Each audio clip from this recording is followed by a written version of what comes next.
Et en toi, que nous retrouvons la vie, parce que tu es la vie.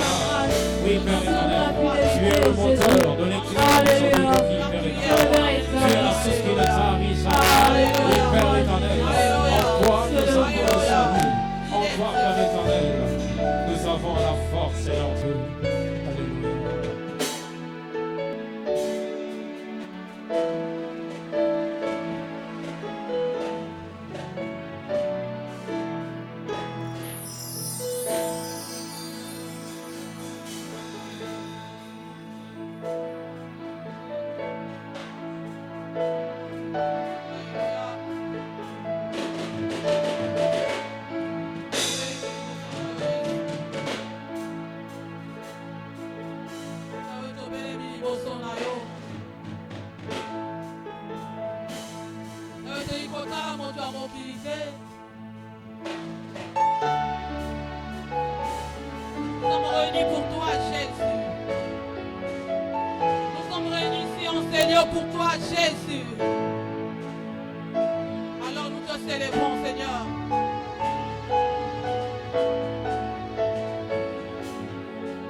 Alléluia. C'est notre vie, Père. Parce que tu es Dieu. Seigneur, de tout à faire rentrer dans la chambre haute. Et tu as changé notre identité. Tu nous as fait désormais, vous êtes des dieux. Donc, à mon sang, ton aïe, ton compère, devant le monde sans comfort.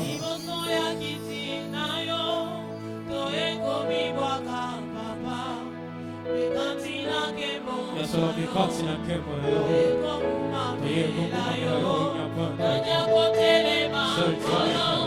Ipayo telemi yawe. Ya boto sitini muso. Ya kuya peke moda yo. Iboto ya kiti na yo. Toye komi waka papa. Nekati na kemo na yo. Toye kumuma mela yo. Kotele mangolo, bipayo tele miyawe, yango tokitili boso, yangu ya peke mona yo. Yawe, yozali bolingo ya solo, bolamu boyo, ubela seko, Yawe.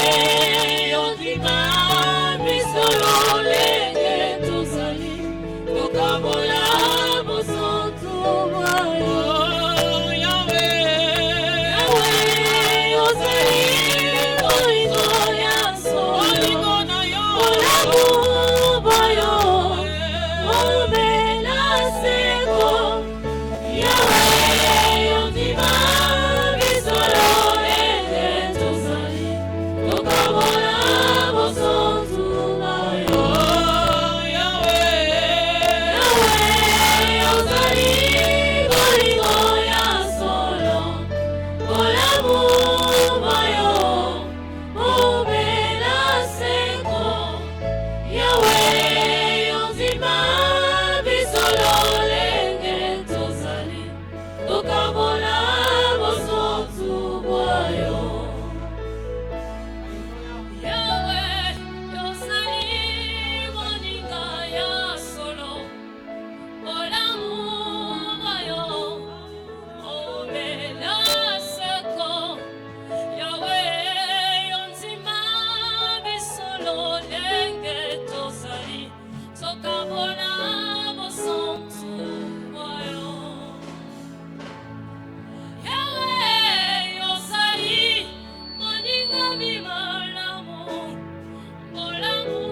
ezali kolo likolo na nyonso yanga libonza mitema toekomumamela yo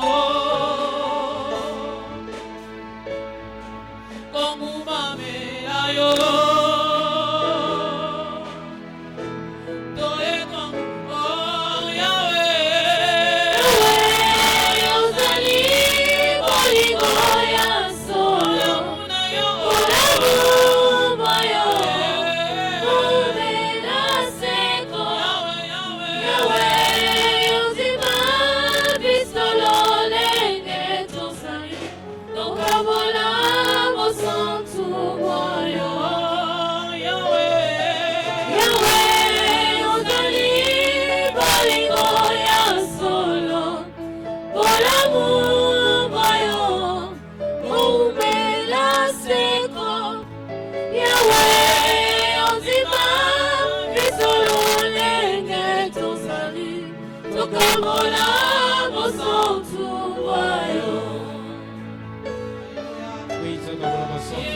Est-ce que tu peux rendre grâce à Dieu?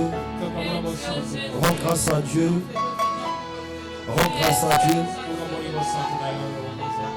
Rends grâce à Dieu. Rends grâce à Dieu. Rends grâce à Dieu. Rends grâce à Dieu.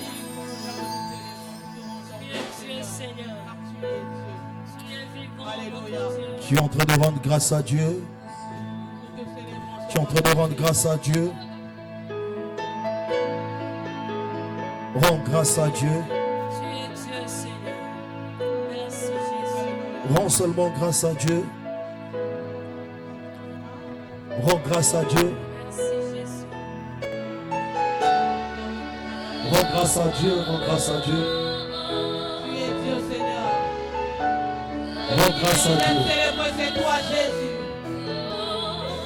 Celui qui méritait de te lever ce matin, c'est toi, Jésus.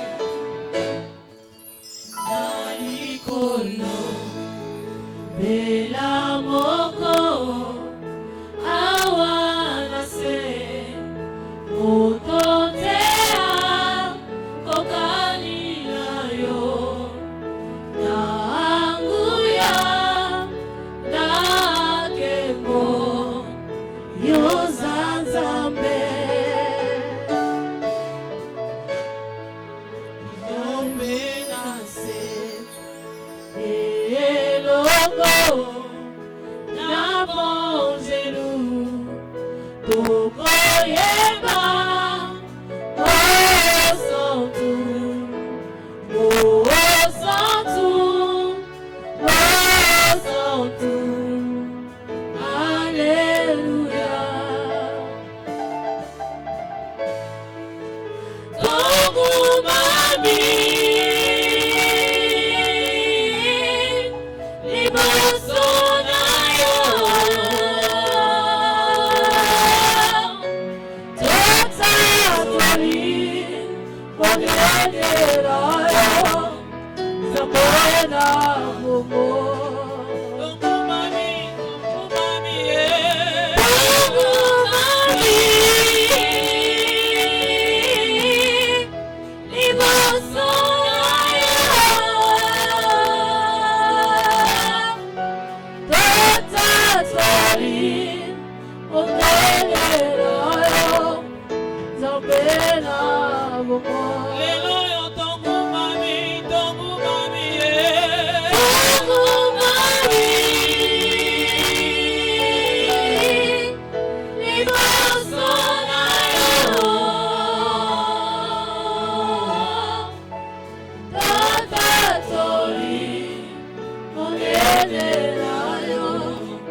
Parce que tu es notre Père.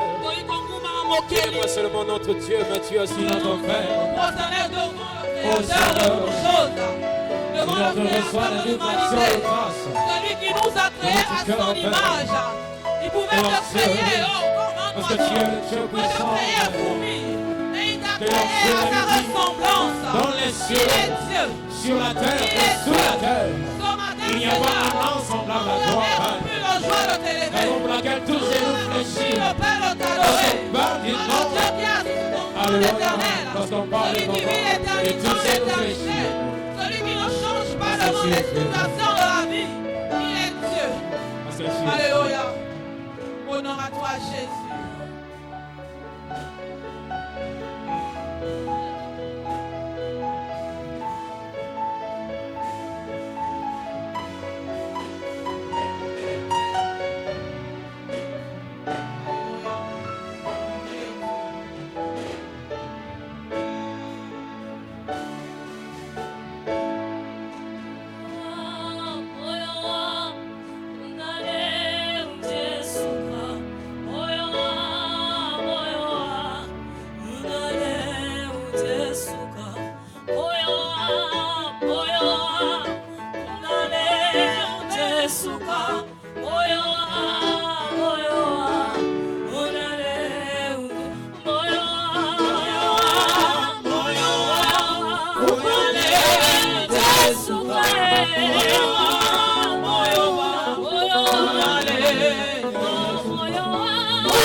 Est-ce que quelqu'un peut acclamer le Seigneur Jésus-Christ?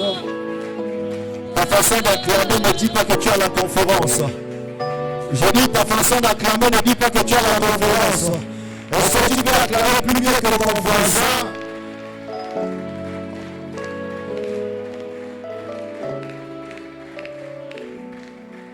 Honore Jésus par tes acclamations. Honore Jésus par tes acclamations.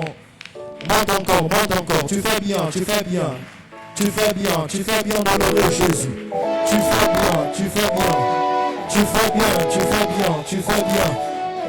Que le sang du Seigneur Jésus-Christ soit béni. Gloire à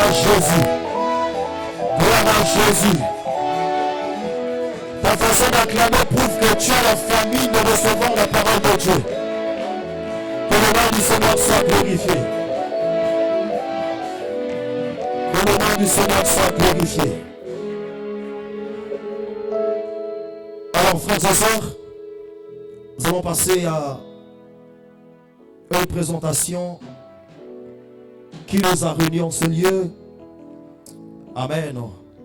Et avant que j'appelle le Père qui est chargé pour cela, permettez-moi de m'incliner face aux onctions de nos pères. Je m'incline face aux onctions de nos pères. Et ta façon d'acclamer honore leur onction aussi. Je disais, ta façon d'acclamer honore leur onction aussi.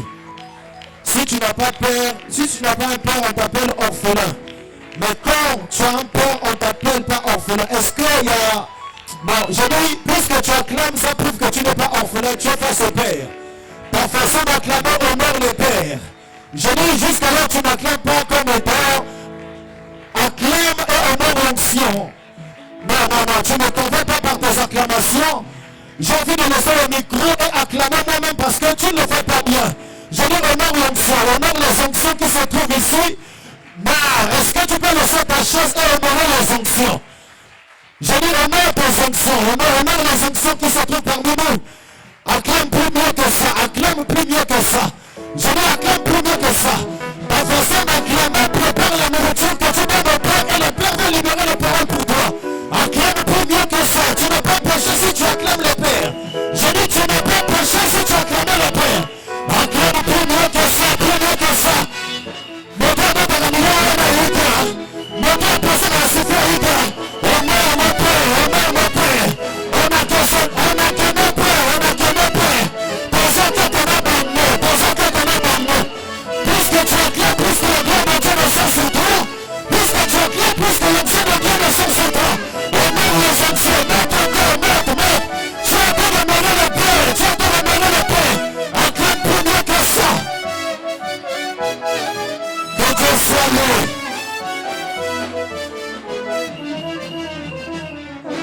Amen. On va rester debout. Je vais inviter notre Père, Amen, qui va nous présenter la vision de la conférence. Amen. Je vais présenter notre Père. Amen. Amen. Amen. Je disais, je sens de représenter notre Père. Maintenant, comme tu n'as pas pour ça, je sens de représenter mon Père. Et j'appelle mon Père qui va nous présenter la vision. Lorsqu'il avance, tu l'acclames plus mieux que ça encore.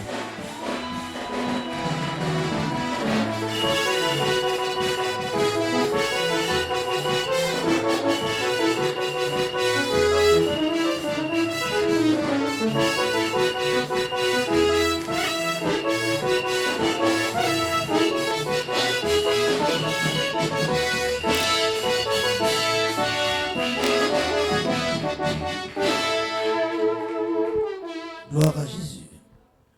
Nous acclamons encore le Seigneur.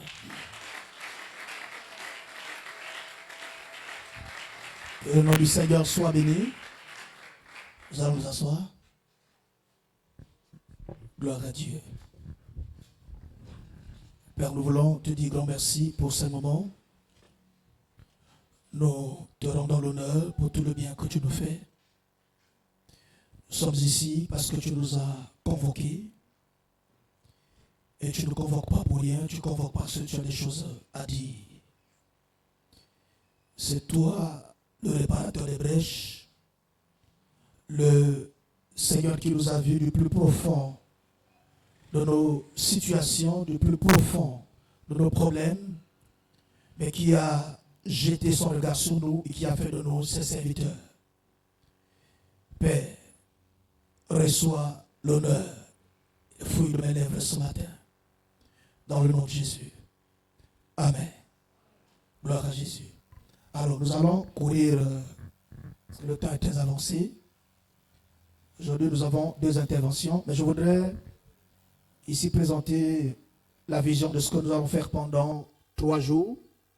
Amen. Je vous salue tous dans le beau et précieux nom de Jésus. Amen. Je bénis le nom du Seigneur pour cette opportunité qu'il nous offre. Je bénis les hommes de Dieu déjà ici présents, des hommes que Dieu m'a donnés, je les aime beaucoup. Amen. Je vais commencer par les présenter avant de présenter la vision que nous allons aborder pendant 3 jours. Alors, je vais commencer par une personne.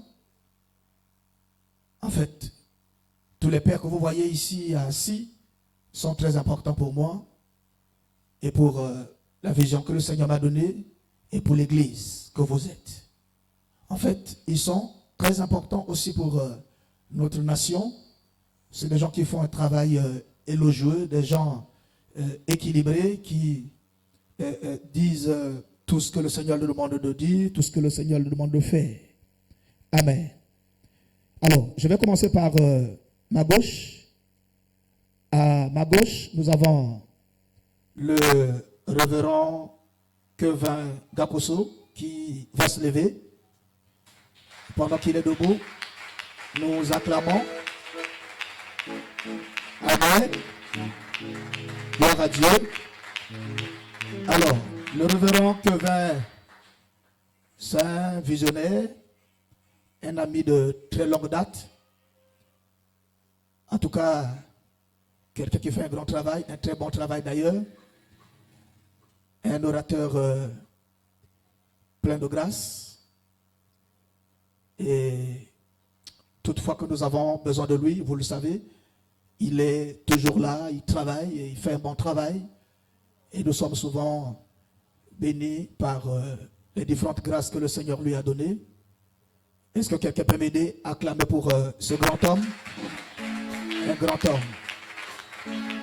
Amen. Gloire à Jésus. Vous allez vous asseoir, pasteur, merci. Au milieu, c'est un autre homme qui va se lever. Lui, c'est le docteur Ernest. Non, c'est souvent que c'est comme ça qu'on l'appelle souvent. C'est vrai, il a été consacré pasteur, mais en réalité, c'est un docteur. Et il enseigne bien, et il parle bien, il sait faire aussi les choses. Amen. C'est aussi un ami. Amen. Dis, c'est aussi un ami. Voilà. Pas ton ami, mais le mien. Parce que vous êtes comme ça. Non, papa lui m'avait dit que c'est un ami. Et donc c'est notre ami à nous. Maintenant, tu peux m'aider à dire à celui qui est à côté de toi, les amis de papa ne sont pas nos amis. Oh non, dis ça bien. Dis, les amis de papa ne sont pas nos amis. Amen. Donc, au même titre que le pasteur Kevin, c'est quelqu'un lorsqu'il vient ici, je crois que nous le savons bien, lorsqu'il vient, nous nous sentons heureux, nous sommes bénis par les différentes grâces que le Seigneur lui a données. Amen. Ça fait un bon moment, on l'appelle l'homme de quoi là? Les mots qui minent l'église. Hein, c'est comme ça maintenant qu'on l'appelle l'homme des mots qui minent l'église. Hein, une conférence que nous tenons souvent au mois de mars. Nous acclamons pour ce grand esprit que Dieu nous a donné dans la nation. Amen. Alors, il y a celui qui est au coin là-bas. Dis avec moi, celui qui est au coin là-bas. Oh, tu ne parles pas bien. Dis avec moi, celui qui est au coin là-bas. Moi, tu dis celui qui est au coin là-bas. Ah, dis celui qui est au coin là-bas. Alors, souvent je l'appelle le grand esprit qui se lève d'abord. Qui se lève d'abord.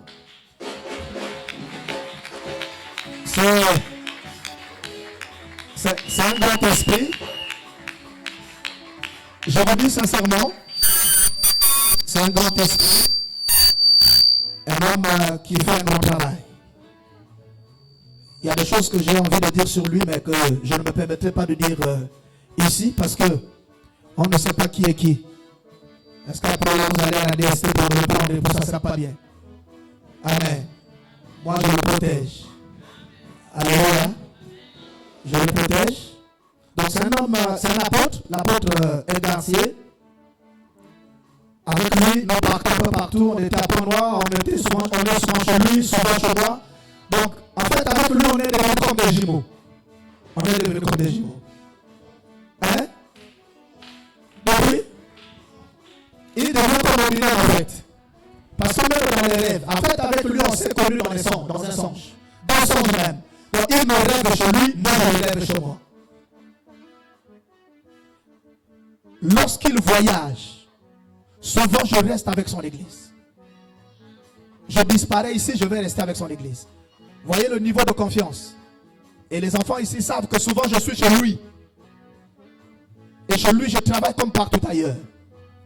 Amen. C'est un homme merveilleux. Nous acclamons, gloire à Jésus. Il peut s'asseoir. Merci beaucoup. Les trois que je viens de présenter sont les orateurs. Il y a un orateur qui n'est pas arrivé, c'est le pasteur Péa. Amen. Il est en route. Je vais présenter aussi les serviteurs qui sont dans la salle. Gloire au Seigneur. Amen. Je vais commencer par un aîné. En tout cas, c'est quelqu'un que moi j'aime beaucoup. Souvent je l'appelle sacrificateur. Nous l'appelons sacrificateur parce qu'il sait parler de la sacrificature. Amen. Et toutefois, que nous nous retrouvons dans le cadre des choses de l'esprit, souvent nous écoutons ses conseils. Je vais te donner un conseil. Même si tu connais, si tu sais que tu es assis là où il y a des hommes qui sont plus âgés que toi, arrête, laisse les aînés parler. Est-ce que vous savez que les gens qui parlent beaucoup souvent ne gagnent pas? Si tu veux gagner, il faut laisser les aînés parler. Dis à celui qui est à côté de toi, il faut laisser les aînés parler. Je suis en train de parler au Père là. Nous acclamons le Seigneur. Gloire à Jésus. Merci. Gloire à Dieu. Merci au prochain aîné. Merci. Je vais présenter un pasteur, un ami, un frère. Bon, on a dit que, bon, moi-même aussi je l'ai constaté, on dit qu'il est doux. On a dit qu'il est doux comme le pasteur Kevin. Bon, le docteur Pichot refuse, on dirait. Il est doux, il est calme. C'est difficile d'avoir des problèmes avec lui. Et c'est ce genre d'ami que nous avons besoin. Je parle du pasteur Assia, il se lève. Nous allons acclamer le Seigneur. Merci. Pasteur Madi, merci. Merci beaucoup. Tu peux t'asseoir. Merci. Amen. Je vais présenter le prophète, un fils. Le prophète Baï. Tu peux te lever. Nous acclamons le Seigneur. Gloire à Jésus. Je vais présenter le pasteur Bobo, un fils aussi. Tu peux te lever. Nous acclamons pour le pasteur Bobo. Merci. Gloire à Dieu. Je vais présenter le docteur Ernest, un fils. Nous acclamons le Seigneur. Lui, c'est le pasteur de l'église de Rwanda. Certainement, sa délégation est haute. Amen. Je vais présenter le pasteur Antoine, notre pasteur de Bemboba. Gloire à Jésus. Je vais présenter le berger Célestin. C'est lui qui s'occupe de l'église de Kirinana avec 5 km. Lui seul. Gloire à Jésus. La délégation de Mbo, je regarde le mari, le frère Marie, tu vas te lever. C'est notre maman qui vient de l'église de Mbo. Amen. On n'a pas voulu que les gens en masse, on a seulement voulu pointer pour notre assemblée. Car on a le Seigneur soit béni. Je vais présenter encore qui j'ai oublié. Ma fille, oui, Victoria, bien sûr, Victoria. Ça, c'est votre fille. Amen. Le Seigneur te bénisse, merci beaucoup. Tous les fils que je n'ai pas la notion de quoi que ce soit, bon, je ne connais pas le nom, les pasteurs, les collègues, les amis qui sont là, vous pouvez vous lever pour qu'on acclame pour vous, qu'on vous reçoive. Merci. Veuillez vous lever, merci. Gloire à Jésus, gloire à Jésus. Merci, merci, merci. Que le nom de Seigneur soit béni. Alors, est-ce qu'on peut acclamer pour tout le monde? On acclame pour tout le monde. Merci, gloire à Dieu, merci. Merci beaucoup, merci. Alors, j'ai besoin de votre attention. Je vais présenter la vision de la grande conférence dénommée Conseil sacerdotal de restauration des fondements. En fait, c'est une vision que le Seigneur m'a donnée. Ça fait plusieurs années. Vous savez, en réalité, les choses que Dieu donne, on ne les fait pas précipitamment. Ça prend toujours du temps dans la tête. On ne les fait pas précipitamment. Et Cela date de plus de 15 ans que le Seigneur est en train de me parler d'un conseil où je devrais rassembler tous les fils de la maison. Et c'était d'abord les fils de la maison. Et les autres serviteurs devraient arriver par la suite. Mais le Seigneur me disait, tous ceux que tu juges leur grâce utile, tu les appelleras pour qu'ils parlent, pour qu'ils enseignent au sujet de la restauration des fondements de l'Église, la restauration des fondements de la famille et la restauration des fondements de la marche chrétienne et toutes les valeurs spirituelles.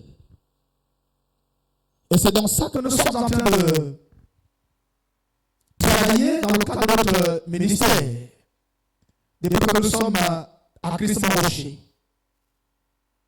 Le Seigneur nous parle de 1 Roi chapitre 18, du verset 27 au verset 39, au sujet de cette vision. Et dans cette vision, c'est Élie qui se retrouve devant les prophètes de Baal. Et là-dessus, l'équation était tellement complexe que les prophètes de Baal ne savaient à quel saint se vouer. Qu'est-ce qu'ils ont fait? Puisqu'il fallait que chaque groupe, chaque entité, demande la manifestation de son Dieu pour que ce jour-là, Israël soit convaincu d'un Dieu aussi puissant que l'autre. Alors il y a permis que les prophètes de Baal soient les premiers à invoquer Baal pour que soit finalement consumé l'Holocauste. Mais malheureusement, ils ont invoqué leur Dieu. Leur Dieu n'a pas agi. Mais lorsque Élie a pris le relais, il a commencé d'abord par restaurer les fondements. Il a d'abord rétabli l'autel. Et lorsqu'il a fini de rétablir l'autel, c'est en ce moment-là qu'il a dit au Seigneur, qu'on sache en Israël que toi tu es le Dieu véritable. Et finalement, l'Holocauste mouillé, mais le feu est descendu pour consumer cet Holocauste. Pourquoi? Parce que le problème se trouvait au niveau des fondements. Et lorsqu'Élie a rétabli ses fondements, Dieu ne s'est pas empêché d'agir. Permettez que je vous dise ceci. La grande conférence de la restauration des fondements est un espace de réflexion, un cadre d'apprentissage des vertus spirituelles et éthiques pour les enfants de Dieu en général et les serviteurs de Dieu en particulier. Elle se veut en fait d'être une grande école d'enseignement supérieur tendant à la transformation spirituelle et socio-professionnelle des appelés du royaume de Dieu. Dans le chapitre 12, le verset 2, la Bible nous dit que nous devons être transformés par le renouvellement de l'intelligence. Et cette transformation passe par la restauration des fondements. Les défis qui s'imposent à l'Église étant énormes, celle-ci dans toute sa composante devrait s'en préoccuper afin d'agir efficacement. Les temps de la fin, tels que dépeint dans Matthieu chapitre 25, ne sont pas seulement un cycle d'événements désastreux, mais aussi des temps de restauration avec l'œuvre du Saint-Esprit, comme le dit le prophète Agi. La gloire de la seconde maison sera plus grande que celle de la première. C'est un moment de punissement ou d'épanchement de l'Esprit sur l'Église. Avec l'œuvre du Saint-Esprit, l'Église devient un acteur majeur pour les grands changements. Serviteurs de Dieu, nous saisissons donc cette opportunité, ou l'opportunité d'une telle bénédiction, pour jouer pleinement notre rôle sur la terre. C'est-à-dire, prêcher la bonne nouvelle du royaume de Dieu, faire des disciples et instaurer une atmosphère de crainte de l'Éternel. Le constat est malheureusement aberrant. Avec tous les déboires que nous avons aujourd'hui dans notre Église ou notre milieu spirituel, ce sont des constats que je ne saurais nous rappeler ici. Alors, d'où le besoin d'un plan de restauration complète dans nos fondements. Nous le savons bien que lorsque nous parlons de restauration, bien aimé, C'est en réalité le moteur de la vision, parce que la restauration, c'est la vision que Dieu nous a donnée. C'est le moteur de la grande vision que Dieu nous a donnée, ou la grande vision qui nous rassemble ce matin.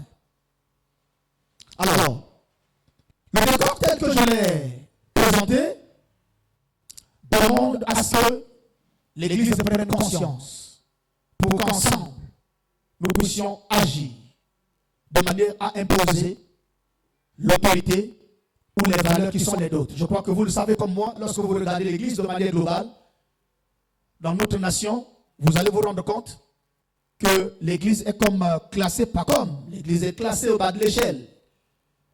Vraiment au bas de l'échelle. Et voilà pourquoi nous disons, nous retrouver comme ça, ce n'est pas une conférence de trop, ce n'est pas une rencontre de trop, mais c'est plutôt un complément.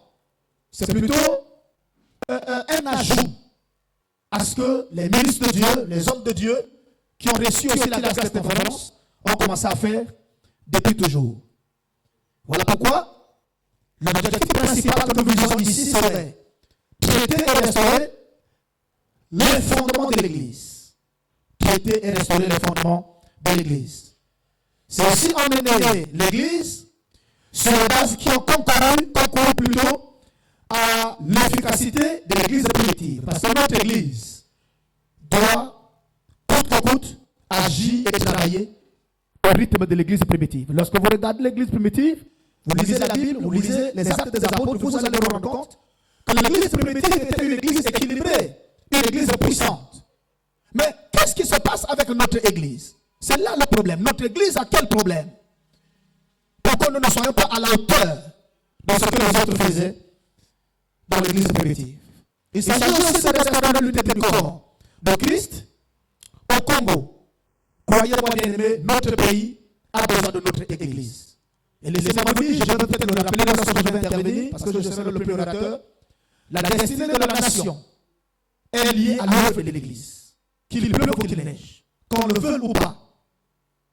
Aucune nation ne peut se développer sans l'œuvre de l'Église. Je vous le rappellerai tout à l'heure, toutes les nations qui se sont développées sans l'œuvre de l'Église se sont transformées en monstres. Je peux vous prendre l'exemple de la Corée du Nord. La Corée du Nord, c'est un monstre véritablement froid, que les gens ignorent. Je peux vous prendre l'exemple de l'Iran. Ce sont des monstres froids. Et vous allez remarquer que c'est des pays qui sont parvenus, par exemple, à obtenir la bombe atomique, mais dans l'intention simplement de détruire le monde, l'intention de détruire l'humanité. Et lorsque vous entrez dans ces sociétés, dans ces pays, vous allez vous rendre compte que Jésus n'est pas dedans. C'est des pays où lorsque vous y arrivez, vous parlez de Jésus, soit on voit la patrie, soit on vous brûle. Vous voyez? Donc nous avons ce genre de choses. L'autre objectif ici, c'est créer un éveil sur l'apprentissage et la pratique des doctrines bibliques et chrétiennes. Il est aussi question de restaurer le sacerdoce et la royauté de Christ au sein de l'Église. Et nous voulons aussi donner à l'Église des outils pour un impact visible et transformateur.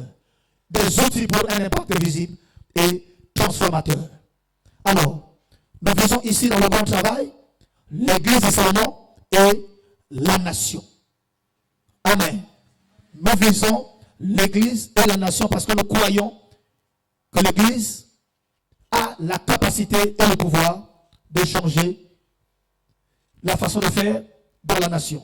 Aucune nation ne peut aller de l'avant sans l'œuvre de l'Église, comme je le disais tout à l'heure. Alors, voilà, bien aimé, de manière globale, avant la fin, par la grâce de Dieu, ces éléments seront saisis et distribués à tous les participants pour que les choses soient lues et comprises de façon claire.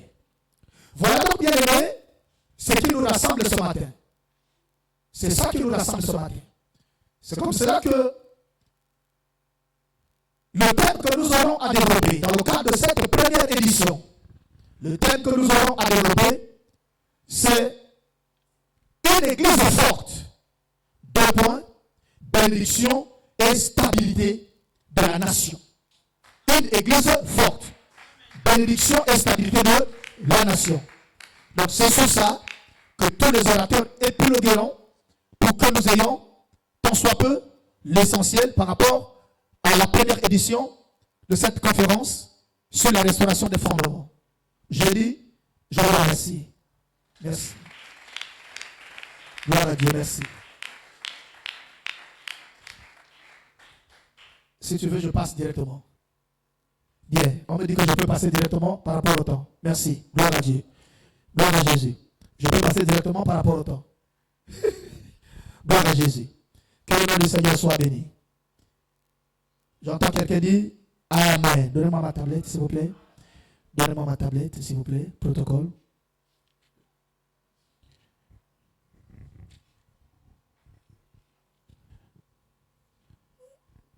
Gloire à Jésus. Merci beaucoup. Merci. Merci.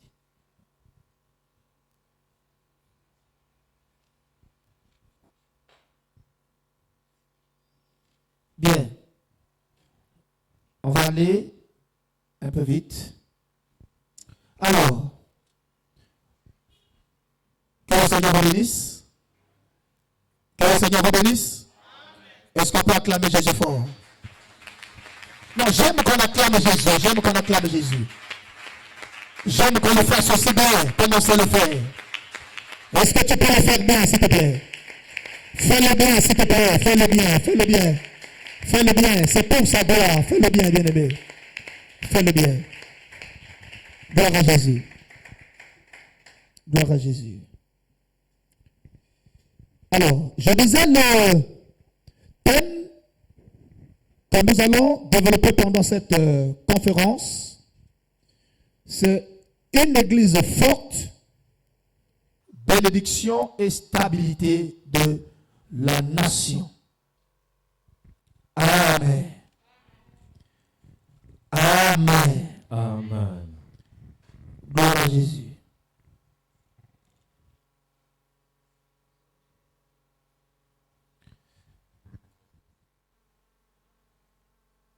Alors, cependant, le thème que je vais développer, c'est les caractéristiques d'une église forte.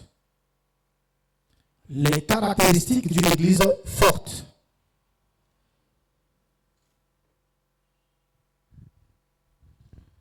Alors, j'avais déjà commencé par aborder mon sous-thème. J'ai déjà entendu que la destinée de la nation est liée à l'œuvre de l'Église. Vous allez remarquer que les nations ou les églises sont suffisamment avancées, les nations ou les églises sont stables, les nations ou les églises sont debout dans la prière. Ces nations-là sont prospères. Ces nations sont développées. Et dans ces nations, il y a le respect de l'autorité de Jésus. Il y a la considération ou la prise au sérieux des hommes de Dieu, de l'Église. C'est les nations où les gens ont compris que leur nation ne peut aller de l'avant sans la part de l'Église. Bien-aimés dans le Seigneur, l'Église est un acteur majeur dans le développement de la nation, qu'on ne veut le voir. Je vous l'ai dit tout à l'heure. Quelqu'un me dit Amen. Et je sais aussi que toutes les nations qui se sont développées sans Christ sont devenues aujourd'hui des monstres. Je vous ai parlé de l'Iran. Je vous ai parlé de la Corée du Nord. Je vais vous parler du Pakistan. Je vais vous parler de l'Afghanistan. Mais je peux aussi vous parler de la Chine. Est-ce que vous savez que les serviteurs de Dieu qui ont quitté le Congo, qui sont arrivés en Chine, n'ont pas le temps de prier. N'ont pas le temps de prier. Et lorsque vous lisez la Bible, nous n'avons pas le temps d'entrer en profondeur dans l'histoire spirituelle de la Chine. Vous allez constater quoi que la Chine se développe. Mais la Chine est en train de se développer, mais pas sur les bases du Seigneur. C'est les gens qui ont compris d'autres chose. Et la Chine est en train de devenir un monstre. Peut-être que vous ne le savez pas, laissez-moi vous dire qu'il suffit seulement que la Chine prenne une position qui va à l'encontre de la position des États-Unis en soutenant par exemple la Russie. Croyez-moi, cela sera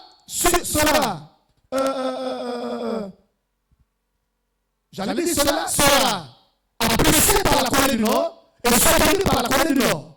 Et la Corée du Nord va rentrer en jeu. Et vous allez voir que le monde basculera facilement dans ce qu'on appelle la troisième guerre mondiale, qui sera une guerre au regard de la Bible, qui sera plus compliquée que les deux premières guerres mondiales que nous avions eues. Vous comprenez ce que je dis? Et lorsque vous regardez comment les choses fonctionnent, vous allez vous rendre compte que c'est comme si on est en train de lui approcher petit à petit. Vous comprenez ce que je dis? C'est comme ça que vous allez voir dans le rapport des forces, lorsque la Russie, par exemple, c'est une conférence, il y a aussi des notions intellectuelles, hein, c'est important. On est dans la Bible et on est aussi dans la connaissance de tout ce que nous savons. Vous allez comprendre, vous allez constater que lorsque la Russie attaque l'Ukraine, en réalité, ce qui fait la force de la Russie, c'est la position de la Chine et la position de la Corée du Nord. Et vous allez comprendre que lorsque les Américains ont commencé à soutenir l'Ukraine, il y a eu un moment, avec l'arrivée de, comment on l'appelle, de Trump, l'aide en armes qui a été accordée à l'Ukraine a été arrêtée, a été annulée. Mais finalement, Trump a compris qu'il est dans l'obligation d'aller dans le sens des Européens pour ne pas s'aligner du côté de la Corée du Nord ou de la Chine, en partant de la guerre commerciale. Mais vous allez me poser la question, pourquoi la Chine ne condamne pas la Russie? Oui, la Chine ne condamne pas la Russie, pourquoi? Mais c'est parce que, d'une manière ou d'une autre, la Chine s'apprête aussi à attaquer Taïwan. De telle sorte que lorsque la Chine va attaquer Taïwan, que la Russie, elle aussi, a pris la Chine. Donc, prenne la même position que la Chine. Et vous allez aussi comprendre que les États-Unis sont en train de vouloir aussi prendre les îles. Ils ont même, Trump va même prendre, va faire même du Canada, quel État? Le 40, combien là? Le 53e État. Il va prendre des nations comme le Canada. Vous voyez, donc si on ne peut pas faire comme ça, on tombe dans ces grandes puissances. Mais lorsque vous voyez ces agissements-là, vous allez comprendre que l'Église a dans un cadre comme ça un grand rôle à jouer. Un grand rôle à jouer. Un grand rôle à jouer. Quelqu'un me dit Amen. Quelqu'un me dit très fort Amen. Oh, quelqu'un me dit encore très très fort Amen. Oh, quelqu'un me dit encore très très très très très fort Amen. Donc, la grande question que nous voulons nous poser ici, avant de toucher les caractéristiques, la grande question que nous voulons nous poser, la grande question qui sera répondue par tous les acteurs, tous les orateurs qui vont prendre la parole ici, c'est parce que notre Père me dit, une église forte, bénédiction à la stabilité de la nation. Donc, il suffit d'avoir une église forte. Dès que nous avons une église forte, alors la nation sera non seulement bénie, n'est-ce pas? Donc la nation sera bénie et comment? Stable. Il suffit que le commandement ait une église forte. Alors en ce moment, la nation sera bénie et stable. Maintenant, la grande question, comment ferons-nous pour avoir une église forte? Le problème, c'est l'église forte. J'entends quelqu'un dire Amen. Comment ferons-nous pour avoir une église forte? Tu peux m'aider à poser la même question à celui qui est à côté de toi. Comment ferons-nous pour avoir une église forte?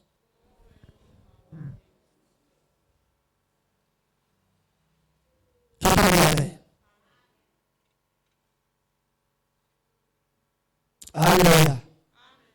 Gloire à Jésus. Comment ferons-nous pour avoir une église forte?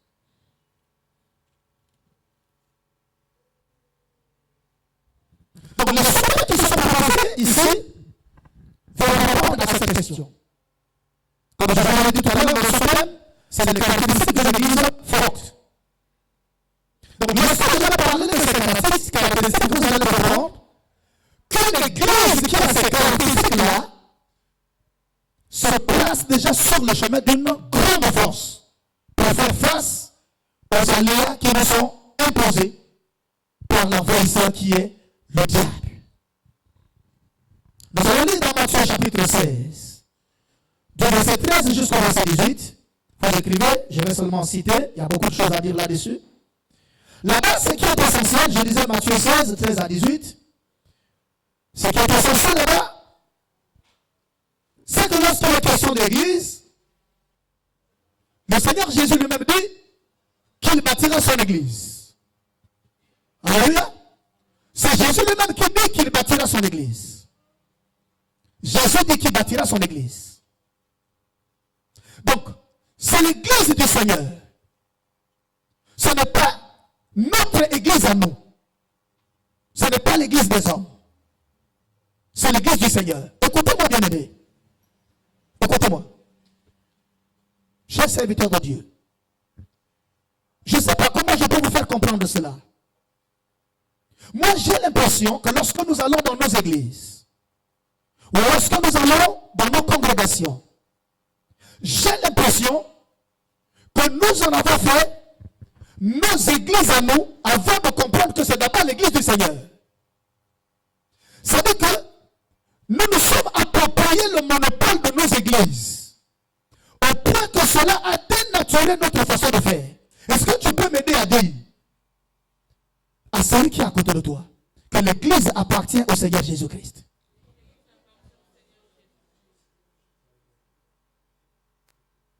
L'église appartient au Seigneur Jésus-Christ. Je parle à quelqu'un? Est-ce que je parle à quelqu'un?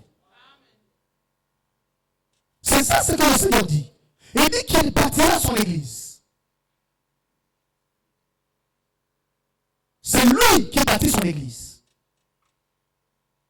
Il l'a bâti au travers des différentes grâces qu'il a données aux hommes. Mais c'est d'abord son église à lui. Et lui seul, ce qu'on a bâti son église. Voilà pourquoi très souvent, même dans les différentes stratégies que nous mettons en exergue, les choses échouent. Pourquoi? C'est vrai, nous devons avoir des stratégies, mais entre-temps, il faut que ces stratégies viennent du maître de l'église. Je parle à quelqu'un? Parce que nous ne pouvons pas bâtir l'église avec nos stratégies à nous. L'église ne peut être bâtie qu'avec les stratégies de l'auteur de l'église. L'église a son auteur. Parfois, on s'en est étonné. Comment on a des conférences, comment on a des campagnes, comment on a ceci, comment on a cela. L'église ne grandit pas, mais qu'est-ce qui se passe? Il y a quel problème? Oui.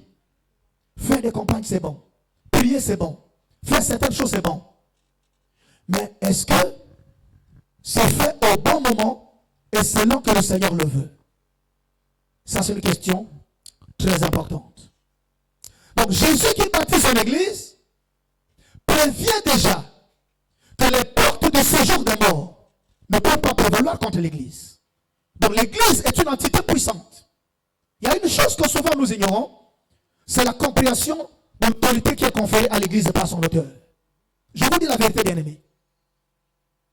Je vous dis la vérité. Vous savez que nous sommes tous vendiens. Tel que nous sommes assis là. S'il faut affronter un combat sur le plan spirituel, tu n'as pas de formation dans le télémi. Est-ce que vous savez que l'on va fuir? Vous savez que l'on va fuir? Est-ce que vous savez que l'on va fuir? Nombreux va fuir, bien. Nombreux va fuir. Pourquoi? Je ne dis pas que l'église de mon pays est mauvaise. Non. Loin de moi cette intention-là. Sinon, ce serait pour moi une façon de méconnaître les grâces des hommes qui sont derrière moi. Et vos grâces aussi. L'église n'est pas mauvaise. Mais l'église est à un niveau très bas. À un niveau très bas. Mais pourquoi? Mais parce que nous avons arrêté de faire confiance à son auteur. Quelle que soit la qualité ou la nature des stratégies que nous mettons en place, il n'y a que les stratégies qui viennent du Seigneur qui peuvent développer une église, qui peuvent élever une église. Est-ce que je parle à quelqu'un? C'est comme ça que Jésus a déjà dit que les portes du séjour des morts ne peuvent pas prévaloir contre elle. Donc Jésus, non seulement il a établi l'église, non seulement il bâtit son église, Mais il donne aussi à son église le pouvoir. Donc un pouvoir de protection. Un pouvoir d'action. Oui. Nous sommes puissants, bien-aimés. Nous, les serviteurs de Dieu. Mais nous ignorons cela. Nous ignorons cela. Encore qu'aujourd'hui, au Congo, vous allez remarquer comme moi, que même notre identité de serviteur de Dieu, nous-mêmes serviteurs de Dieu, on ne la prend pas au sérieux. On ne la prend pas au sérieux. On ne la prend pas au sérieux. Dans Luc chapitre 10, le verset 19, que dit la Bible? Il dit, je vous ai donné le pouvoir de marcher sur les serpents, les scorpions, et sur toute la puissance de l'ennemi. C'est à l'église que le Seigneur s'adresse. Quoique dans Luc, là on ne soit pas encore dans l'église comme telle. Mais ça, c'est des prophéties qui sont liées à la vie de l'église qui devait naître. Donc, les enfants de Dieu que nous sommes. Nous avons l'autorité, nous avons le pouvoir. Mais nous ignorons tout cela. Alléluia. Donc, dans l'esprit de l'auteur de l'église, l'église est déjà bâtie avec une force incomparable et une puissance supérieure. Laissez-moi vous dire qu'il n'y a aucune entité au monde qui devrait être plus puissante que l'église. Il n'y en a pas. L'église est l'entité la plus puissante. Est-ce que vous savez que nous avons le pouvoir même de faire échouer les bombes atomiques prêtes à détruire le monde? Est-ce que vous le savez? Est-ce que vous savez que nous avons le pouvoir? Regardez. J'étais en train de discuter avec un juif au bureau. Un juif qui était venu, il avait un problème de documents. Je discutais avec un juif. Papa, c'est le juif qui reconnaît cela. Parce que pendant que je causais avec le juif, mon responsable, mon chef est venu. Il me dit, je ne sais pas pourquoi il a oublié de m'appeler CD ou comment, ou chef de division. Mais il vient directement, il dit, pasteur. Le juif est assis. Le juif, vous savez, les juifs sont sensibles. Hein? Lorsqu'il a entendu pasteur,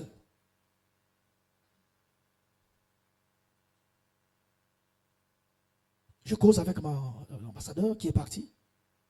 Le juif me dit, il me salue papa, il dit, tu es pasteur? J'ai dit oui, je suis pasteur.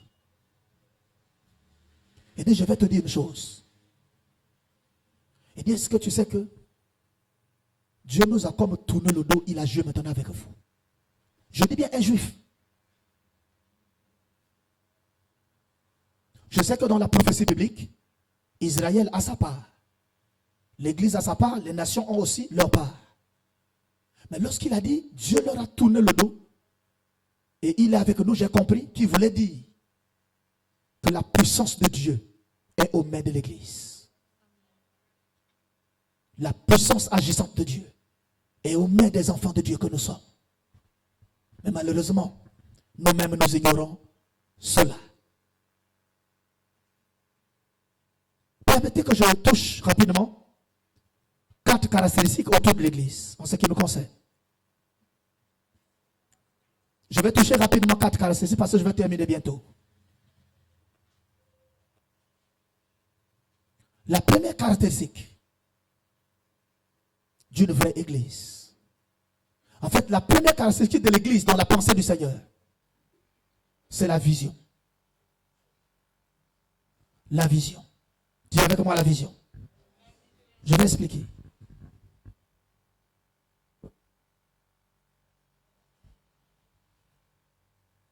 Lorsque je parle de l'église ici, je ne suis pas en train de parler de nos congrégations. Je parle du corps. Ça va? Parce que si je rentre dans la dimension vision, chacun risque de brandir la vision de son père spirituel. Je ne parle pas de ça. Ton père a la vision. Maintenant, écoute-moi. La vision de ton père n'est vraie que lorsqu'elle vient de l'auteur de la vision de l'église. J'ai l'impression que le Congo a battu en 2000, depuis les années 2000, le record des visions. Il y a trop de visionnaires maintenant. Hein? Apôtre, mon apôtre. Il y a trop de visionnaires. Donc, tout le monde voit au Congo.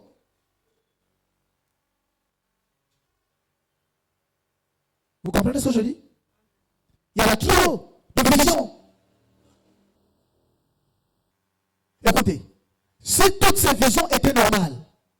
l'église n'allait pas avoir de problème. Le problème de l'église aujourd'hui, c'est on est comme dans l'affrontement des visions.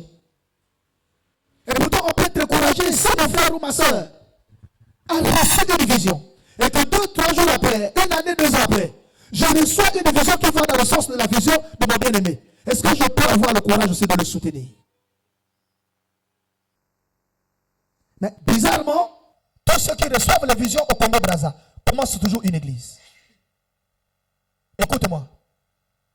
La vision de Dieu ne consiste pas seulement à commencer une église. Je parle à quelqu'un? Est-ce que je parle à quelqu'un? La vision de Dieu ne consiste pas seulement à commencer une œuvre qui s'appellerait église.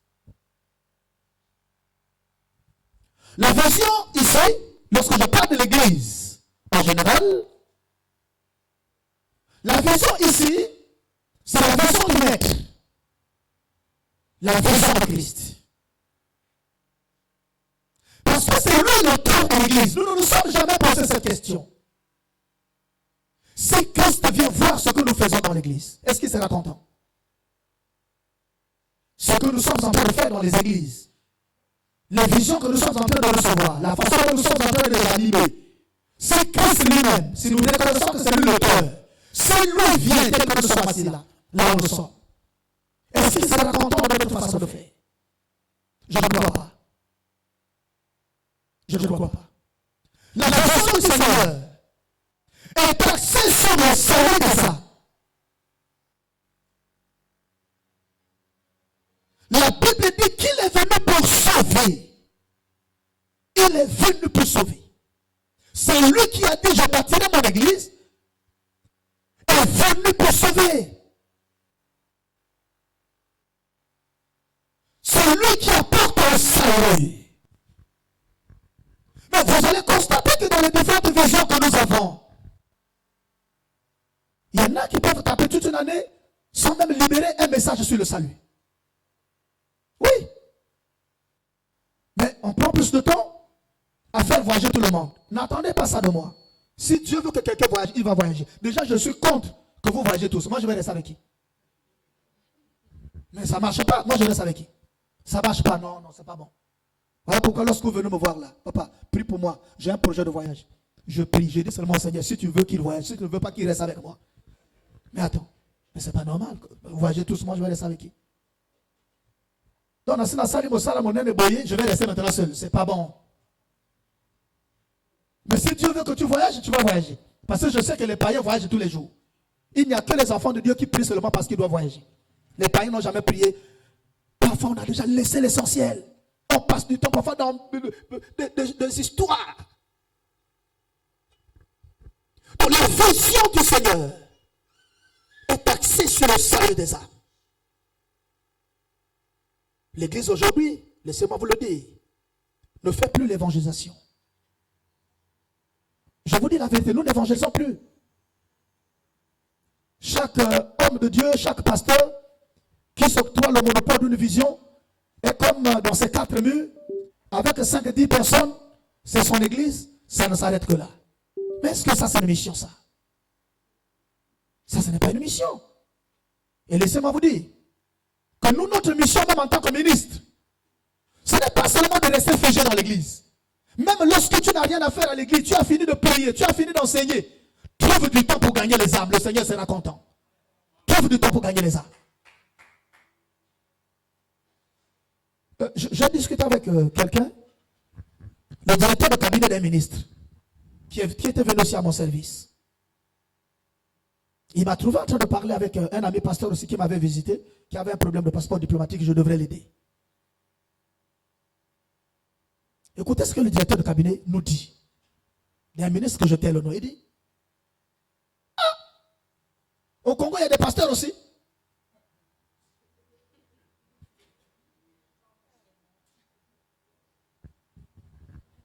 Est-ce qu'au Congo, il y a des pasteurs? C'est lui qui le dit. Je dis oui. Monsieur le directeur, au Congo, il y a des pasteurs. Donc, vous là, vous êtes des pasteurs. Oui, nous sommes des pasteurs. Il me pose la question.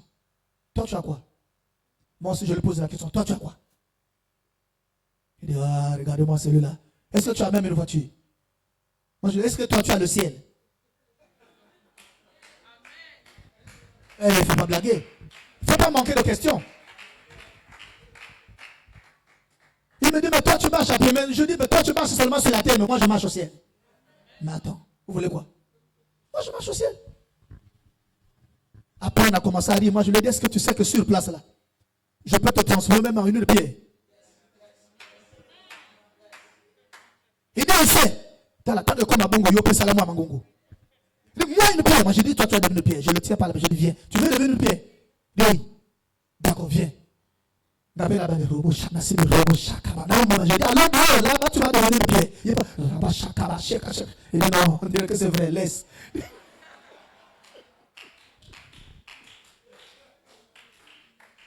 dit, ah, on dirait que c'est vrai. Mais oui, regardez. Mais là, maintenant, il va craindre. Est-ce que vous savez que même dans cette façon de faire, il y a quelqu'un qui peut combattre les pieds? Ah, mais je pouvais le faire.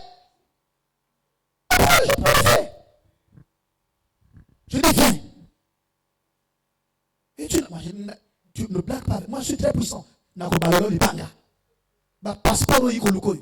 Oko simango to komika libanga. Il dit, comment? D'accord, viens. Je le tiens par la main. Allons dehors.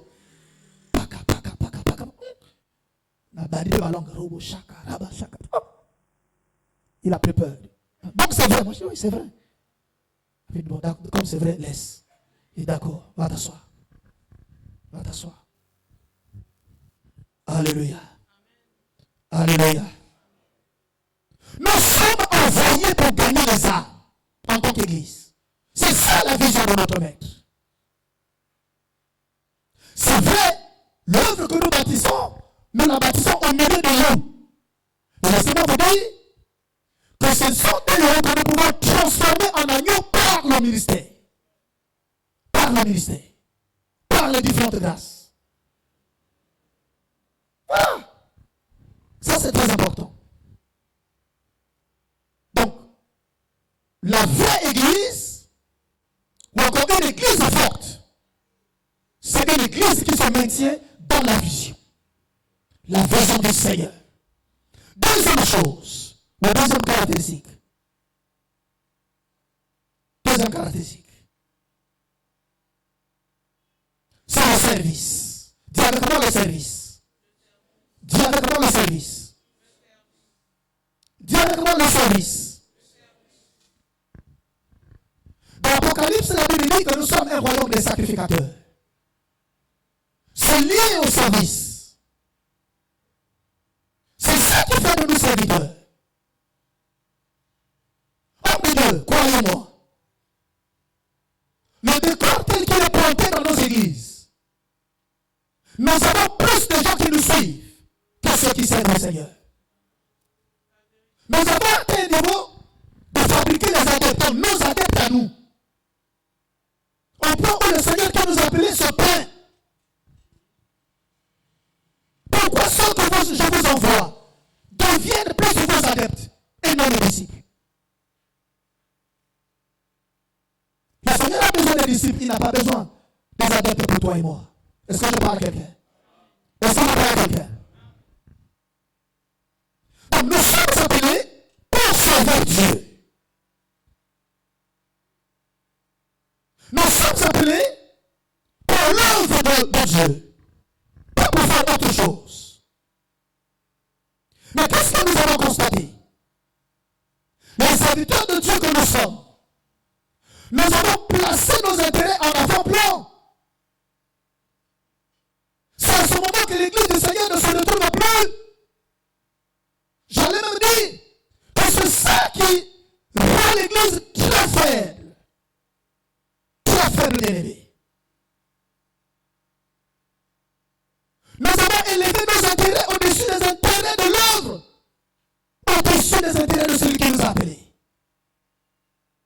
C'est malheureux. C'est malheureux, bien-aimé. Nous avons élevé nos priorités au-dessus des priorités du royaume. Chacun veut gagner sa vie à partir de l'église. Chacun veut tout avoir à partir de l'église. Et c'est comme ça que nous nous sommes retrouvés dans une situation où Quelqu'un peut dormir et se réveiller. Je crois que j'ai parlé de ça au moment qu'il mit l'église. Nous étions à l'Institut biblique à l'époque. L'un des enseignants nous faisait lire qu'il y a son grand frère qui l'a appelé parce qu'il a fini les études. Je ne sais pas si l'apôtre ici va se souvenir. Il a fini ses études, mais après j'ai eu aussi un cas comme ça. Lorsqu'il finit ses études, son frère qui est à l'étranger l'appelle. Tu as fini tes études? Oui. Mais tu fais quoi? Non, je n'ai rien à faire. Tu veux venir ici? Il dit oui, hier je veux venir. Son frère lui dit, oh, mais tu vas venir pourquoi? Là-bas il y a beaucoup d'affaires. Les affaires, je sais. Non, mais chez vous au pays là-bas, il y a beaucoup d'affaires. Ah bon? Non, tu vas m'envoyer l'argent? Oui, oui, oui. D'accord. Je vais faire quoi? C'est le grand frère qui dit depuis là-bas. Et tu vas ouvrir une église. Il dit, tu vas ouvrir une église. Et son grand frère lui a envoyé l'argent. Il a bâti un temple, sans même savoir qu'il est appelé ou pas. Sans même connaître la vision. Bon, maintenant, quelqu'un comme ça, il est avec nous dans les réunions à tout moment. Il peut nous dire quoi? Donc, c'est son affaire à lui. C'est ça ce que nous remarquons aujourd'hui. Alléluia. Maintenant, écoutez.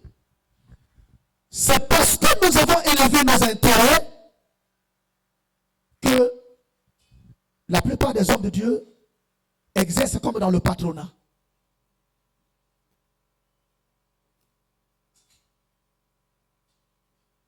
Je ne suis pas contre, mais il y a une façon de faire. Mais qui ne ferait pas de nous les patrons de l'église. Regardez. C'est lui qui élève ses intérêts au-dessus des intérêts du royaume. Va devenir patron de l'église.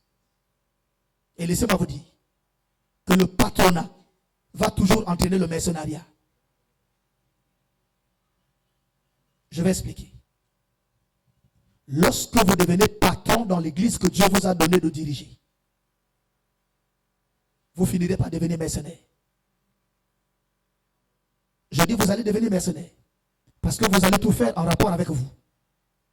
Et le mercenariat a toujours entraîné la chute. Parce que dans le mercenariat, le Seigneur n'est pas dedans. Le Seigneur n'est pas dedans. Alléluia. Alléluia.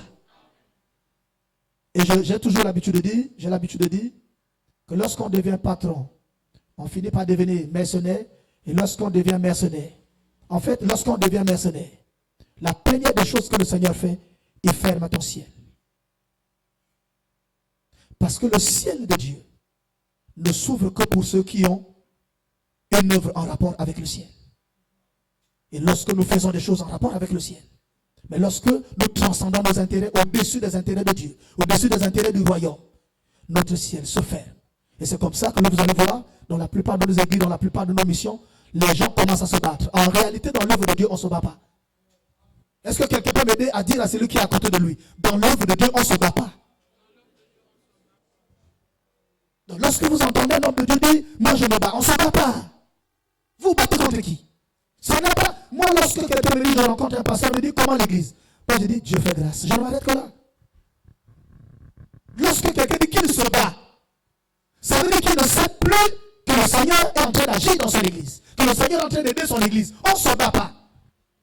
On laisse le Seigneur orienter les choses et vous donner des stratégies. Il y a des choses qui ne marcheront pas. Vous ne vous battez pas, c'est l'œuvre de Dieu. Et Dieu va faire son œuvre. Dieu va faire son œuvre.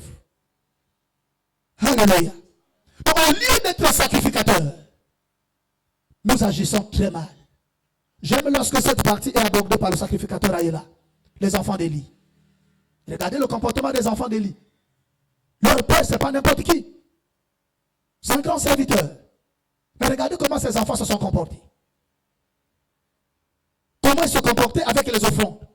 Comment ils se comportaient avec les choses de l'esprit. Et vous avez vu ce qui s'est passé au finish. Dieu n'était peut-être pas prêt à frapper leur père. Mais Dieu a généralisé la sanction. À un certain moment dans le champ du Seigneur, nous devons nous rendre compte que ce qui était arrivé à ces gens-là, quoique nous soyons au temps de la grâce, peut nous arriver. Dieu est souverain. Écoutez, Je vais nous ouvrir sur quelque chose. La souveraineté de Dieu n'empêche pas à Dieu de faire revenir une loi. C'est d'ailleurs pour ça que Dieu est souverain. Et j'ai l'habitude de dire que la souveraineté de Dieu est le domaine le plus crucial dans notre spiritualité. Pourquoi? C'est là où aucun homme de Dieu n'a le monopole d'expliquer. Sinon, je ne souhaiterais pas que le pasteur Lassia meure. Je ne souhaiterais pas que mon vieux, le docteur Julien Mombetti, parte comme ça et bon enseignant de la parole. Alors que le colonisme, où nous avons des colons qui ont commencé à tuer les gens depuis longtemps, que tous les Congolais souhaitent même leur mort. Même dans les bus, on dit, ceux qui passent le colon à Babami. Mais ceux qui les arrêtent, les libèrent. Mais dans les bus, nous tous, nous souhaitons que Boba Koukou Fakasses à la Bango. Mais regardez comment dans la souveraineté de Dieu, un serviteur, un prédicateur, regarde comment nous avons les tensions, les petits là, quelque chose, ce qu'ils font, tension, diabète, pesati. Oui! Diabète, vous venez dans le milieu des hommes de Dieu.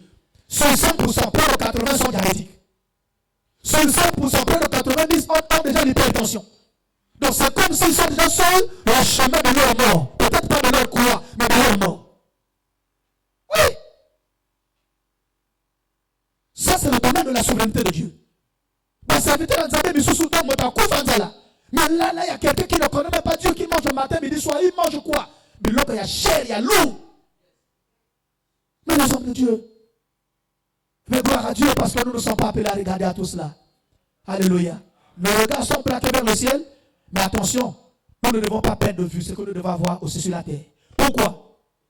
Ce que nous devons avoir sur la terre, si nous ne l'avons pas, ça va combattre le spirituel qui est en nous. Voilà pourquoi. Quelle que soit ton onction, tu peux gêner, c'est bon. Mais si ton onction souffre de faim, la faim de ton ventre de tous les jours, ça va être compliqué. Je te dis la vérité, ça va être compliqué. Voilà pourquoi, à côté de l'onction qui agit en toi, trouve aussi un temps pour s'aimer, même les légumes. Les graines de je ne sais pas de quoi. Parce que lorsque tu auras faim, tu as fini de payer. Moi, j'aime ce que la Bible dit. Ce n'est pas moi qui le dis. La Bible dit que celui qui n'a pas travaillé, qui ne mange pas. Ce n'est pas moi qui le dis. Hein? Que celui qui n'a pas travaillé ne mange pas. J'ai oublié même un passage de la Bible qui dit, toujours dans le même esprit, il dit que celui qui n'a rien, fasse quoi là-dedans? Ça dit dans l'hypothèse de ce que tu étais allé jeûner. Tu as fini de jeûner. Pendant que tu es en jeûne, les autres qui sont restés à la maison sont allés travailler. Ils ont amené leur nourriture. Mais toi, tu n'as rien amené. Tu as jeûné, c'est pas mauvais. Mais lorsque tu reviens, tu trouves ceux qui avaient eu leur nourriture en train de manger. N'en fais pas ton problème. Parce que toi, ton problème, c'était d'abord le jeûne. Mais eux, leur problème, c'était leur ventre. C'est vrai, spirituellement, tu as gagné. Mais dès que tu arrives, s'ils ne te donnent pas, n'en fais pas un souci. Ne les combats pas. Parce que tu n'as pas travaillé, tu n'as rien eu. C'est un choix. Quelqu'un me dit Amen. Quelqu'un me dit très fort Amen. Oh, quelqu'un me dit très très fort Amen. Donc c'est ça, bien aimé. Ça nous a désacralisé. Le fait de ne pas servir le Seigneur ou le fait de ne pas comprendre que nous sommes des serviteurs. Aujourd'hui, on a servi les enfants à notre service. C'est comme si nous n'avons personne devant nous pour servir.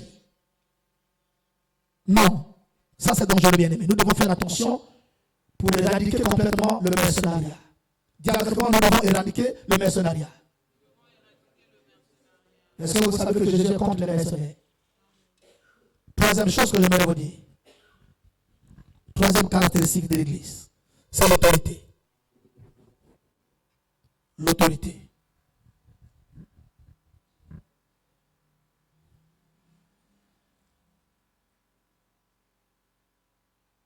L'une des grandes caractéristiques de l'Église, c'est l'autorité.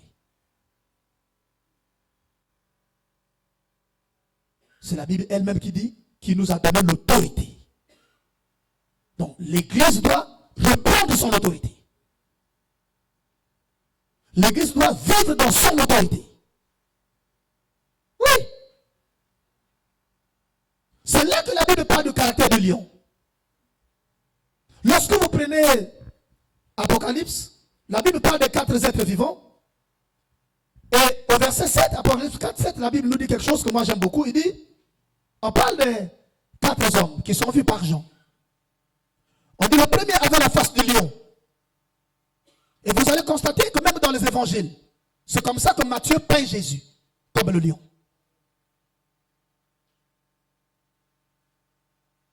Je parle à quelqu'un? Et le deuxième être avec quelle face? La face du veau. Et dans l'évangile de Marc, c'est comme ça aussi que Jésus est peint. Et on parle du troisième être, ou le troisième homme,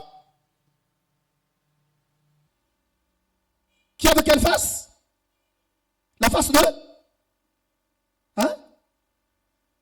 Comment ça? On parle des deux évangiles qui restent. On parle de Luc, on parle de Jean. On parle de l'aigle et on parle de l'homme. Et vous allez remarquer que dans le ministère de Jésus, Jésus s'est approprié ces identités-là. Il y avait des temps où il se comportait comme un lion. Il y avait des temps où il se comportait comme un homme. Il y avait des temps où il était dans des choses plus révélées que les hommes ne pouvaient pas comprendre. C'était la dimension de l'aigle. Oui. Et ces identités-là sont des identités qui doivent être incorporées dans la vie de l'Église du Seigneur, dans la vie de l'Église de nos pays. Et si nous nous présentons dans ces quatre faces, notre autorité sera reconnue. Croyez-moi, je n'ai pas envie de toucher ce point. Je n'ai pas envie de toucher ce point. Regardez. Est-ce que vous savez qu'aujourd'hui, il y a des choses où, quelle que soit l'onction d'un serviteur de Dieu, il y a des choses où les serviteurs de Dieu, j'allais dire, lorsqu'ils se retrouvent devant ça, je prends par exemple le cas de l'argent. Est-ce que vous savez qu'il n'y a pas beaucoup de serviteurs de Dieu qui sont stables devant l'argent?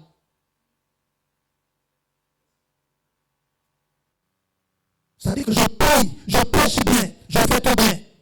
Mais lorsqu'on arrive sur le terrain de l'argent, je suis pourri. Je meurs à l'intérieur de moi.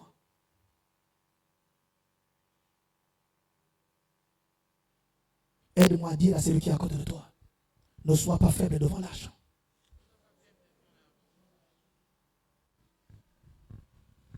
Je parle à quelqu'un? Est-ce que je parle à quelqu'un? L'église doit être autoritaire. Et je vais terminer, parce que nous avons une deuxième intervention. C'est l'impact. L'impact. Je vous dis la vérité, nous avons beaucoup de conférences dans le pays. Nous avons beaucoup de campagnes, beaucoup d'histoires dans le pays, beaucoup d'activités dans le pays. Mais je suis désolé de vous le dire, chers hommes de Dieu, chers frères et sœurs. Je suis désolé de vous le dire. L'impact ne se fait pas ressentir. Est-ce que vous êtes d'accord avec moi? Vous êtes d'accord avec moi? Les gens des grandes activités. À un certain moment, ça devient comme des activités de routine. Pourquoi? Parce qu'on ne compare pas ces activités avec l'impact que ça produit. Avec toutes les conférences que nous avons. Avec toutes les activités que nous avons. Non, on ne serait pas à ce niveau. Je parle à quelqu'un? Je dis qu'on ne serait pas seulement à ce niveau-là. On serait très loin. On serait très loin. Apôtre Ben, c'est pas ça, Yaya? C'est pas ça, Yaya? Avec tout ce qu'on fait là. Nous, on fait beaucoup de choses là. Mais il n'y a pas d'impact. Il n'y a pas d'impact. Regardez. Lorsque vous faites beaucoup et qu'il n'y a pas d'impact, ça veut dire que le problème se trouve à votre niveau. C'est à votre niveau. Avec les prières que nous avons là, allez dans nos églises. Il y a les gens des genoux par terre. Les gens prient. Tout à l'heure, je suivais le docteur Pichou qui était en train de dire dans le bureau là-bas, il dit papa, il y a tout ça. Mais est-ce que les gens qui prient là sont vrais? Voilà notre problème. Tel que nous sommes assis, est-ce que nous sommes vrais? Écoutez-moi, celui qui n'est pas vrai n'a pas d'impact à produire. L'impact, c'est dans le vrai. L'impact, c'est dans le vrai.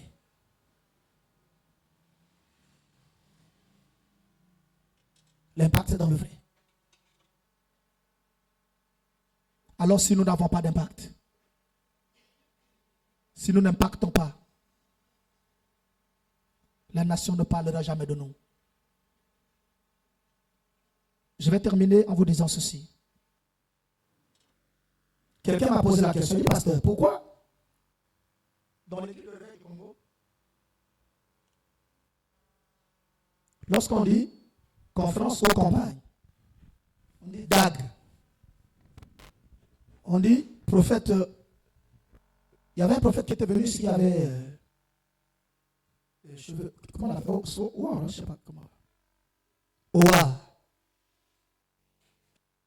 Il dit, mais pourquoi, lorsque c'est un étranger, même vous-même qui avez les églises, vos églises sont vidées. Mais lorsque c'est vous, les gens ne viennent pas. Le problème, c'est quoi? J'ai réfléchi pendant près de 2 semaines. J'ai compris une chose. Ce n'est pas seulement le diable qui combat. Sinon, le diable aurait mieux fait de combattre celui que nous ne connaissons pas. Qui est venu, et puis beaucoup de gens sont arrivés. Les églises sont même fermées parce qu'il y a quelqu'un qui est arrivé. 2 semaines après, j'ai compris une chose. En fait, non seulement ceux qui prient ont arrêté de nous faire confiance, mais ceux qui n'ont jamais prié ne sont même pas proches de nous. Ils ne peuvent pas nous faire confiance. Ils ne peuvent pas nous faire confiance. Donc on a perdu cet élément-là. Mais je suis convaincu que ce genre d'assises nous apporteront un certain éclaircissement sur les points importants pour que nous sachions comment nous manifester dans l'œuvre du Seigneur afin de relever les défis de l'Église pour que notre nation soit bénie et qu'elle soit aussi équilibrée. Est-ce qu'on peut acclamer le Seigneur? Nous acclamons Jésus.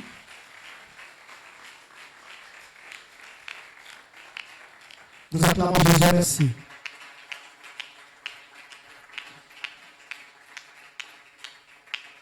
Que Dieu vous bénisse.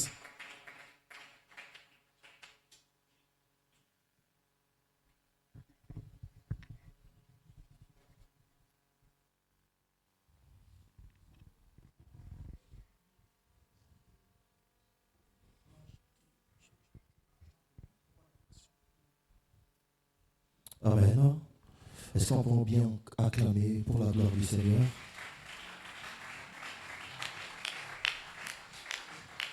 Est-ce que tu peux encore acclamer pour la gloire du Seigneur? Amen. Comme papa se le dire, il y a 2 intervenants. Amen. Et avant que nous appelons le 2e intervenant, est-ce qu'on peut plonger dans un moment d'adoration pour glorifier le Seigneur? Amen. Les chants peuvent nous conduire dans un moment d'adoration.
Merci encore Père de nous parler.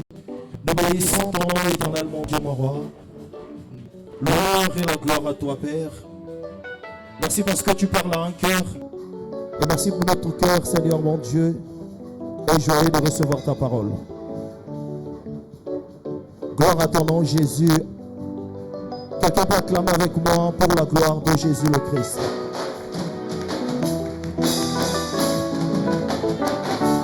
Amen. Amen. Alléluia. Alléluia. Alors,